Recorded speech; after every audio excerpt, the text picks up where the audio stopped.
नमस्कार दोस्तों, मेरा नाम नरेंद्र भंडारी है और मैं मदरलैंड वॉइस में प्रधान संपादक हूँ।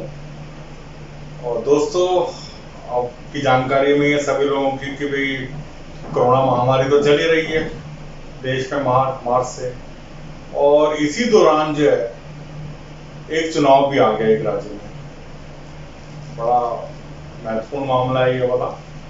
कोरोना महामारी में पहली बार कोई एक चुनाव का सामना लोगों को करना पड़ेगा, राजनेताओं को भी और वोटर्स को भी।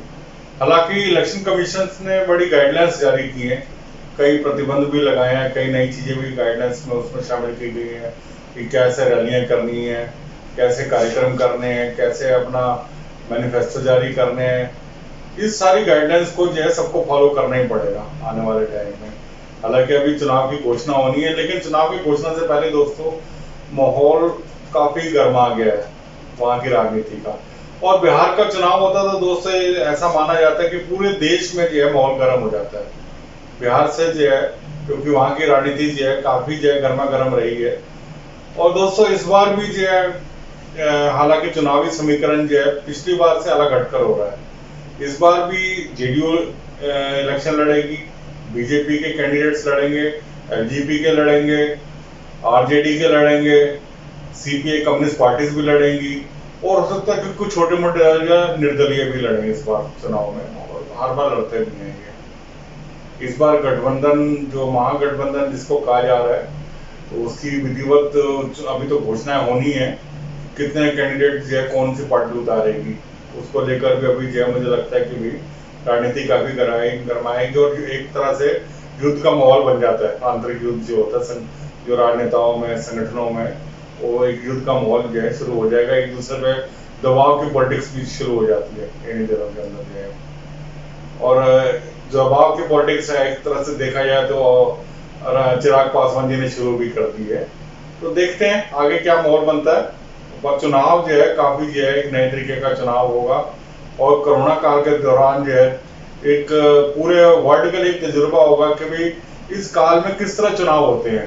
तो भी लोग जो इस बार पूरा वर्ल्ड देखेगा इस चुनाव को कि किस तरह चुनाव होते हैं।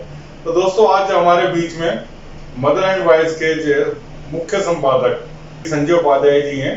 संजय जी जो हैं बेसिकली हैं तो बिहार के, लेकिन काफी टाइम दिल्ली में रहे हैं। लेकिन इनका जो मैं देखता हूँ इनकी दिलचस्पी जो है बिहार को लेकर, जो इनकी दिलचस्पी बनी रहती है कि बिहार में क्या हो रहा है, बिहार में कैसे डेवलपमेंट हो, कैसे वहां पर अच्छी राजनीति हो, उसको लेकर ये चर्चाएं आमतौर पर करते रहते हैं। तो संजय जी, आज हम लोग जो है बिहार का चुनाव आ रहा है। पिछले हालांकि हम लोग आपस में बात करते रहते हैं बिहार के चुनाव को लेकर, तो मैं चाहूंगा कि इस बार जो आप आम लोगों को भी बताएं कि बिहार का क्या सिनेरियो रहेगा, क्या सीन रहेगा इस बिहार के। भारत में जितने भी चुनाव होते हैं उसमें बिहार का चुनाव सबसे दिलचस्प होता है। इसके सबसे दिलचस्प होने के कई कारण हैं। एक तो विश्व का, भारत ही नहीं विश्व का सबसे पुराना प्रजातांत्रिक व्यवस्था यहाँ से शुरू हुई थी। लोगों के बीच राजनीतिक विषयों को लेकर कुछ ज्यादा जागरूकता होने के कारण भी बिहार का चुनाव बहुत ही दिलचस्प और महत्वपूर्ण हो जाता है। बिहार चुनाव में कोई एक फैक्टर बाकी प्रदेशों के जैसा नहीं रहता है। यहाँ पे बहुत सारे फैक्टर होते हैं।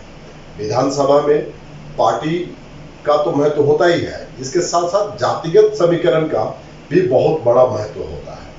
अगर आप बिहार में मुख्यमंत्रियों का कार्यकाल देखें तो इसमें 1946 से लेकर और अभी तक 33 बार 33 टाइम्स मुख्यमंत्री बन चुके हैं।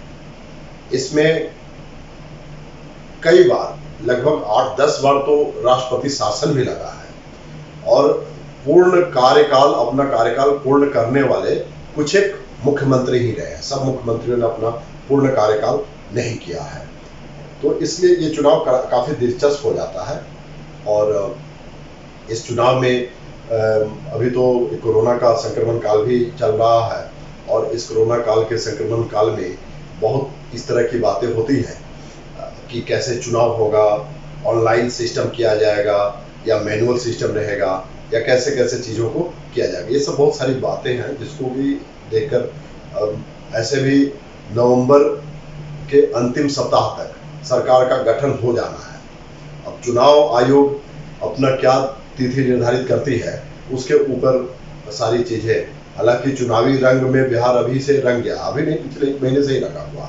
कई तरह की पार्टियां अलग अलग प्रोमिसेस करना शुरू कर दी हैं और देखते हैं कि चुनाव किस तरह का होता है। और बिहार हमेशा एक इतिहास रचता है, इस बार भी कोरोना काल में चुनाव कराकर बिहार एक नया इतिहास शायद रचने की स्थिति में आ गया। संजय जी, बिहार को लेकर न केवल मेरी भी रुचि है और संपूर्ण देशवासियों की रुचि है कि बिहार का चुनाव जो है इस बार कैसा होगा, और मुझे लगता है कि पूरा विश्व देखेगा कि कोरोना काल में चुनाव किस तरीके से होते हैं। तो हालांकि उन गाइडलाइंस का पालन होता है या नहीं होता वो भी सारे लोग देखेंगे। तो मैं चाहूंगा कि भाई हम लोग मदरलैंड वॉइस पर जो है अपने चैनल पर कुछ ना कुछ कार्यक्रम अपने दर्शकों के लिए, आम लोगों के लिए कुछ ना कुछ कार्यक्रम देते रहे बिहार चुनाव को लेकर।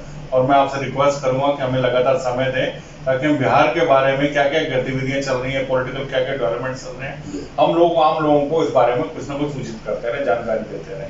धन्यवाद आपका संजय।